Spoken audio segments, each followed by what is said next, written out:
Hi viewers, Sunrisers Hyderabad versus Rajasthan Royals లాంటి ఒక power blaster magnum opus లాంటి match చూసిన తర్వాత El Clasico Chennai Super Kings versus Mumbai Indians match నుంచి ఫ్యాన్స్ కాస్త ఎక్కువే ఆశిస్తారు. అయితే ఇవాళ మ్యాచ్ అలా జరిగిందా అంటే ఎస్ జరిగింది. కొన్ని సర్ప్రైజింగ్ ఫ్యాక్టర్స్ ఉన్నాయి, దాని గురించి మనం డిస్కస్ చేద్దాం. అయితే ఇన్ఫ్యాక్ట్ చాలా మంది ఫ్యాన్స్ మైండ్లో ఇంకా ఎస్ఆర్హెచ్ బ్యాట్స్మెన్ ఇన్నింగ్సే అలా మెదులుతుంది. అంత హ్యూజ్ ఇంపాక్ట్ అయితే క్రియేట్ చేశారు SRH batsmen, take above SRH. And ఇవాళ సిఎస్కే వర్సెస్ ఎంఐ మ్యాచ్ గురించి మనం అనలైజ్ చేసినట్టయితే చెపాక్ స్టేడియంలో ఫ్యాన్స్ ఎలాంటి మ్యాచ్ అయితే చూస్తారో, క్రికెట్ లవర్స్ ఎలాంటి మ్యాచ్ అయితే ఎక్స్పెక్ట్ చేస్తారో మ్యాచ్ అలానే జరిగింది. ఈ మ్యాచ్ లో ముంబై ఇండియన్స్ కి బిగ్గెస్ట్ డిసప్పాయింట్మెంట్ ఏంటంటే రోహిత్ శర్మ డక్అవుట్ అవడం. రోహిత్ శర్మ డక్అవుట్ అవ్వకుండా స్టడీ ఇన్నింగ్స్ ఆడి ఉంటే ఎంఐ పరిస్థితి ఇవాళ ఇలా ఉండేది కాదు, ఖచ్చితంగా విన్నింగ్ సైడే ఉండేది. రోహిత్ శర్మ ఇన్నింగ్స్ కనుక ఖచ్చితంగా ఆడి ఉంటే. But we need to appreciate Tilak Varma, Suryakumar Yadav and last లో దీపక్ చహర్. వీళ్ళ ఇన్నింగ్స్ లేకపోతే సిఎస్కేకి ఆ మాత్రం టార్గెట్ కూడా ముంబై ఇండియన్స్ ఇచ్చి ఉండేది కాదు. అండ్ సిఎస్కే బౌలర్స్ చూసినట్టయితే Noor Ahmad, Afghanistan bowler, extraordinary bowling display. ఒక దశలో 5 వికెట్ హౌల్ తీస్తాడేమో అని చెప్పి చాలా మంది ఆశించారు, బట్ అన్ఫార్చునేట్లీ 4 వికెట్స్ తీశాడు. అండ్ ఇంకొక బౌలర్ ఖలీల్ అహ్మద్ కూడా extraordinary bowling display CSK bowlers లో. సో ఓవరాల్ గా CSK bowling department Mumbai Indians batting department ని కాస్త డామినేట్ చేసింది. అండ్ సెకండ్ ఇన్నింగ్స్ చూసినట్టయితే రుతురాజ్ గైక్వాడ్, రచిన్ రవీంద్ర వీళ్ళకి ఇన్నింగ్స్ చూసిన తర్వాత అందరూ అనుకున్నారు ఈజీగా సిఎస్కే టార్గెట్ చేసేస్తుంది, ఈ మ్యాచ్ సిఎస్కేదే అని చెప్పి చాలా మంది ఫ్యాన్స్ ఫిక్స్ అయిపోయారు.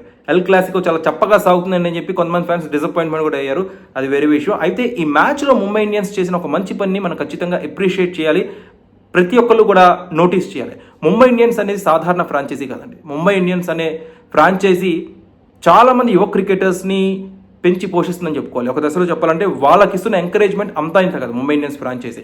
ఈ మ్యాచ్ లో Mumbai Indians impact player rule ప్రకారం ఒక మంచి ప్రయోగమే చేసింది. రోహిత్ శర్మ లాంటి గ్రేటెస్ట్ ఆఫ్ ఆల్ టైమ్ అలాంటి క్రికెటర్ ని బయటికి పంపించి ఇంపాక్ట్ ప్లేయర్ రూల్ ప్రకారం విఘ్నేష్ పుతూర్ని జట్టులోకి తీసుకుంది.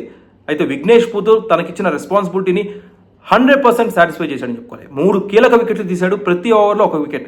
లాస్ట్ ఓవర్లో వికెట్ పడలేదు, బట్ తను వేసిన ఫస్ట్ 3 ఓవర్స్ అయితే ఎక్స్ట్రాడినరీ. సో చాలా మంది ఫ్యాన్స్ అయితే స్టార్ట్ చేశారు ఆల్రెడీ, విఘ్నేష్ పుతూర్ అసలు ఎవరు, ఎక్కడి నుంచి వచ్చాడు, ముంబై ఇండియన్స్ ఎలా పట్టింది అతన్ని, భవిష్యత్తులో ముంబైకి అలానే టీమిండియాకి ఒక మంచి బౌలర్ గా మారతాడే, మనకి బంగారు బాతులో దొరికాడని చెప్పి చాలా మంది ఫ్యాన్స్ అయితే ఫుల్ ఖుషి చేసుకుంటున్నారు. ఈవెన్ దో ముంబై ఇండియన్స్ ఓడిపోయినా కానీ ఫ్యాన్స్ అందరూ కూడా హ్యాపీగా ఉన్నారంటే కారణం విఘ్నేష్ పుతూర్. విఘ్నేష్ పుతూర్ గురించి ఈ వీడియోలో మనం తెలుసుకుందాం. కేరళ రాష్ట్రంలోని మలప్పురం జిల్లాలో పెరింతల్మన్నా అనే గ్రామంలో మార్చి 2, 2001 జన్మించాడు.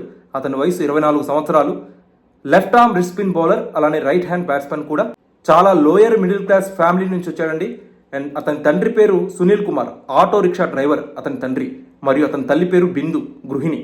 11 సంవత్సరాల వయసులోనే క్రికెట్ ఆడడం స్టార్ట్ చేశాడు Vignesh Puthur. Initially Vignesh Puthur medium pacer, కానీ స్థానిక క్లబ్ క్రికెటర్ మొహమ్మద్ షరీఫ్, ఇతనే ఆయన గురువు, అతని సలహా మేరకు లెఫ్ట్ ఆర్మ్ రిస్పిన్ బౌలింగ్ ని ప్రాక్టీస్ చేశాడు, అభ్యసించాడు. ఆ తర్వాత మలప్పురం జిల్లా క్రికెట్ అకాడమీలో తన నైపుణ్యాన్ని మెరుగుపరుచుకున్నాడు.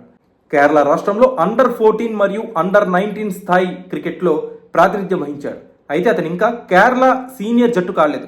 సీనియర్ జట్టు కాడకుండా డైరెక్ట్లీ ఐపీఎల్లో ఆడడం అంటే మామూలు విషయం కాదు. సీనియర్ ప్లేయర్స్ తో, సూర్యకుమార్ యాదవ్, రోహిత్ శర్మ లాంటి లెజెండరీ క్రికెటర్స్ తో ఇవాళ Vignesh Puthur dressing room share చేసుకుంటున్నాడు, ఫీల్డ్ లో ఆడుతున్నాడు అంటే మామూలు విషయం కాదు. దట్టు సీనియర్ క్రికెట్ జట్టుకి ఆడకుండా కేరళలో డైరెక్ట్లీ ఎంట్రీ ఇంటూ ఐపీఎల్ మామూలు విషయం కాదు. Hats off to MI. ఇలాంటి ప్లేయర్స్ ని ఎంకరేజ్ చేసినందుకు నిజంగా ముంబై ఇండియన్స్ ని ఎంత పొగిడినా కానీ తక్కువే అండి. అండ్ విఘ్నేష్ 2024లో కేరళ క్రికెట్ లీగ్ లో ఎల్ఎఫ్పి రిపుల్స్ తరపున ఆడాడు. అక్కడ అతను 3 మ్యాచ్ల్లో 2 వికెట్స్ తీసుకున్నాడు. ఈవెన్ దో తక్కువ వికెట్స్ తీసినా కానీ అతని ప్రదర్శన ముంబై ఇండియన్స్ స్కౌట్స్ ని ఆకర్షించింది. సో ముంబై ఇండియన్స్ కి అతను అక్కడ దొరికాడు. సో అప్పటి నుంచి అతన్ని బ్యాకింగ్ చేస్తూ వచ్చింది ముంబై ఇండియన్స్. అతని ఖర్చులన్నింటినీ కూడా భరించింది. ముంబై ఇండియన్స్ సొంత ఖర్చులతో విఘ్నేష్ పుతూర్ని సౌత్ ఆఫ్రికా తీసుకెళ్లి అక్కడ అతనికి క్రికెట్ నైపుణ్యాన్ని మరింత మెరుగుపరిచింది. అండ్ ఐపీఎల్ 2025లో విఘ్నేష్ పుతూర్ని 30 లక్షల బేస్ ధరకి ముంబై ఇండియన్స్ ఫ్రాంచైజ్ కొనుగోలు చేసింది. అండ్ విఘ్నేష్ పుతూర్ క్రికెట్ ఆడుతూ స్టడీస్ ఏమీ నెగ్లెక్ట్ చేయట్లేదు. ఎంఏ లిటరేచర్ చదువుతున్నాడు. ఒక పక్కన క్రికెట్, మరొక పక్కన స్టడీస్, 2 కూడా బ్యాలెన్స్ చేస్తూ వస్తున్నాడు. ముంబై ఇండియన్స్ ఈ మ్యాచ్లో ఓడిపోయి ఉండవచ్చు, కానీ ఖచ్చితంగా ఇలాంటి ప్రయోగాలు చేసి ఇలాంటి ప్లేయర్స్కి అవకాశాలు కల్పించి విజయం సాధిస్తుందని చెప్పుకోవాలి. అండ్ ఇవాళ మ్యాచ్లో విఘ్నేష్ పుతూర్ ఒకసారి స్టాట్స్ చూసినట్లయితే అతని బౌలింగ్ స్టాట్స్ 4 ఓవర్స్ వేశాడు, 3 వికెట్లు పడగొట్టాడు, 32 పరుగులు ఇచ్చాడు, 8 ఎకానమీ. రుతురాజ్ గైక్వాడ్ వికెట్ తీశాడు, శివం దూబే వికెట్ తీశాడు, అలానే దీపక్ హూడా వికెట్ తీశాడు. ఎల్ క్లాసికోని కాస్త ఇంట్రెస్టింగ్ గా మార్చాడు. సో ముంబై ఇండియన్స్ తో అంత ఈజీ కాదు అని చెప్పి వేరే ఫ్రాంచైజీలకి తెలిసేలా చేశాడు విఘ్నేష్ పుతూర్. సో ఓవరాల్ గా సిఎస్కే వర్సెస్ ముంబై మ్యాచ్ పై ఇది అనాలిసిస్. మీకు ఎలా అనిపించింది ఈ మ్యాచ్? కామెంట్ సెక్షన్ లో పంచుకోండి.